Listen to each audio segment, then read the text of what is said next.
오늘 말씀은 에스겔 29장입니다. 애굽을 향한 첫 번째 심판이라는 주제로 말씀을 전하겠습니다. 지난 3일 동안 두로가 받을 심판에 대해 말씀을 드렸습니다. 오늘부터는 4일 동안 애굽이 받을 심판에 대해 말씀을 드릴 예정입니다. 일단 표면적으로 3장과 4장이라고 하는 결코 짧지 않은 내용을 각각 한 나라에 할애한 것은 그만큼 그들 나라가 미친 영향이 컸기 때문이라고 하겠습니다. 또한 그들의 영향이 순기능이었다면 얼마나 좋겠습니까만 심판이라고 했기 때문에 역기능을 했다는 것은 확실합니다. 우리는 이런 기록들을 보면서 선한 흔적을 많이 남겨 좋은 결실들을 많이 봐야겠다는 결심들을 하면 좋겠습니다. 구약 성경에서 애굽의 위치는 한마디로 무시할 수가 없다는 것입니다. 피라미드를 비롯하여 현재까지 그들이 남겨놓은 유물들을 논하더라도 당시의 애굽은 정말로 대단했던 것 같습니다. 그렇지만 그런 것들보다 더 중요한 것은 이스라엘과의 관계였습니다. 하나님은 이스라엘을 통해 구원의 역사를 이루기 위해 애굽이라는 나라를 쓰시기를 원하셨습니다. 그런데 애굽은 신의 자리에 비길 만큼 좋은 것들이 많았기 때문에 그것이 문제가 되고 말았습니다. 애굽은 한마디로 인본주의의 상징이라고 할 수 있습니다. 소위 힘과 권력을 가진 자가 어떻게 하나님을 대적하는가를 보여주는 상징 말입니다. 인간을 통해 일하시는 하나님이시지만 인본주의가 되면 불행입니다. 애굽이 그러했는데 하나님은 에스겔을 통해 애굽을 심판하시는 7가지 내용을 말씀하십니다. 그 중에서 본장에서는 2가지가 기록되어 있습니다.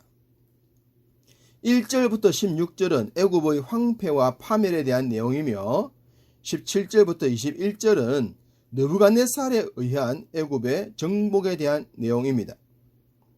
먼저 애굽이 왜 하나님의 심판을 받을 수밖에 없었느냐? 앞장에서 보셨던 것처럼 두로 왕과 같이 교만했기 때문입니다. 3절에 이 강은 내 것이라 내가 나를 위하여 만들었다 하는도다 라고 했는데 9절에서도 반복하고 있습니다. 내가 스스로 이르기를 이 강은 내 것이라 내가 만들었다 하는도다.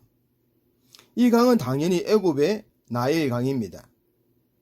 이곳은 세계 4대 문명의 발생지 가운데 하나이기도 하고 비옥한 토지를 이루며 사시사철 마르지 않는 강물로 큰 결실을 거둘 수 있는 천혜의 보고입니다. 당연히 애굽을 상징하는 대표인물이라고도 할 수 있겠습니다. 이렇게 하나님께서 주신 천혜의 입지 조건을 주신 것은 훗날 이스라엘 백성들을 키우시기 위한 인큐베이트 역할을 하기 위함이었습니다. 당연히 그 일로 인해 애굽도 복을 받고 이스라엘도 복을 받도록 말입니다. 그러나 애굽의 바로왕은 그것을 자신이 만들었다고 하면서 창조주의 자리에 오르고 있음을 볼 수 있습니다.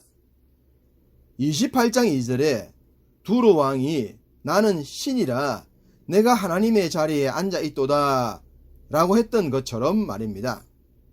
두로의 왕이나 애굽의 왕은 동일하게 자신들이 창조주의 자리에 앉으려 했습니다.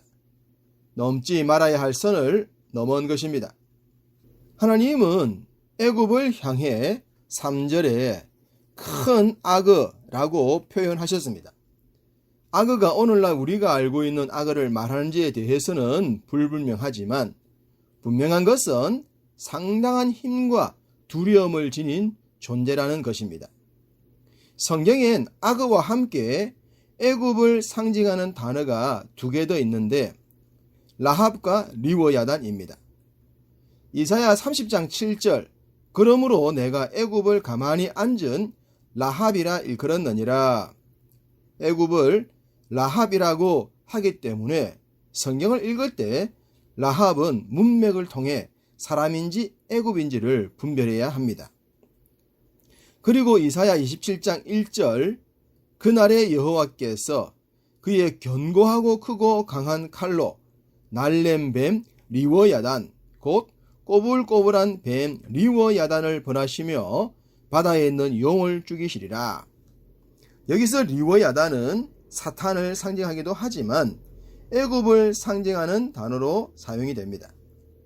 이러한 표현들을 볼 때 당시 애굽이 그 지역에서 얼마나 위협적인 존재였으며 큰 힘을 발휘했던 존재인지를 짐작하게 합니다. 이처럼 무시무시한 힘을 소유했던 애굽이지만 하나님의 사람들 앞에서는 보잘것없는 풀에 불과하다고 말씀하십니다. 6절 마지막 부분을 보면 애굽은 본래 이스라엘 족속에게 갈대 지팡이라. 갈대 지팡이가 무슨 역할을 할 수 있겠습니까? 짚으려고 할수록 오히려 더 위험하지 않겠습니까? 하나님은 이런 표현을 통해 세상적으로 대단해 보이는 것들도 하나님 앞에서는 아무것도 아니라는 것을 가르쳐 주십니다. 큰 악어와 극히 비교되는 갈대 지팡이가 애굽이었습니다. 강력해 보이나 아니라는 것인데요. 10절은 애굽을 황폐한 황무지 곧 사막이라고 합니다.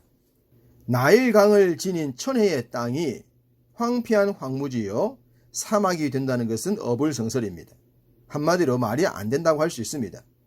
그렇지만 이것이 세상의 본질입니다. 그렇기 때문에 하나님은 방백들을 의지하지 말며 도울 힘이 없는 인생도 의지하지 말라고 하셨습니다. 이 말씀에 여러분의 심령 깊은 곳에서 아멘이 있기를 축복합니다.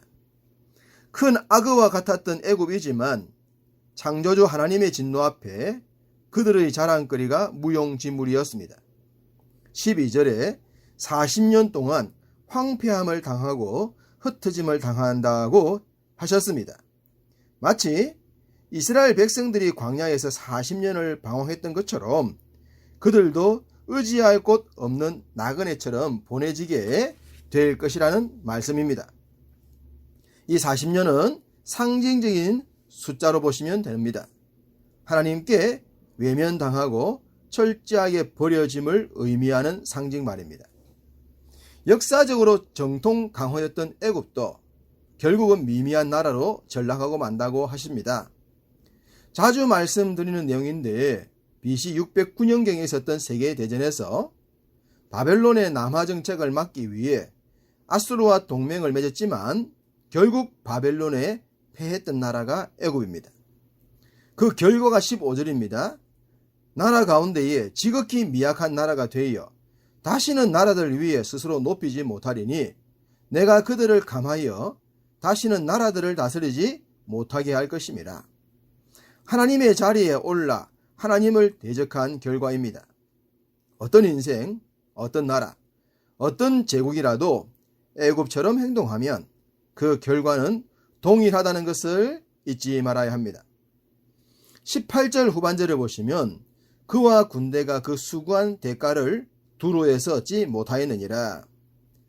한때 두로가 그들에게 상당한 부를 안겨 주었겠지만 이제는 두로도 망했고 자신들도 망함으로 그들의 모든 수고는 헛사가 되고 말았다는 말씀입니다. 아, 옛날이여. 옛날이여. 가슴만 치고 있겠죠. 애굽의 심판을 위해 새로운 하나님의 도구가 된 나라는 바벨론이었습니다. 19절 내가 애굽 땅을 바벨론의 느부갓네살 왕에게 넘기리니. 세상의 모든 것은 창조주 하나님의 손에 달려 있습니다. 하나님께서 세상의 모든 역사를 주관하시기 때문입니다. 그것을 믿는 자들은 복을 받을 것이고 믿지 않는 자들은 애굽의 탄식을 따라하게 될 것입니다. 하나님의 섭리의 결과, 그리고 그 결론은 무엇일까요? 6절과 9절과 16절과 21절에 기록된 내가 여호와인 줄 그들이 알리라입니다. 이것을 모르는 자들은 탄식하겠지만 이 말씀을 믿고 따르는 자들은 찬송하게 될 줄 믿습니다. 우리에게 이 믿음을 선물로 주셨으니 오늘도 창조주 하나님의 뜻을 성실히 받음으로 찬송하는 하루가 되시기를 주님의 이름으로 축복합니다.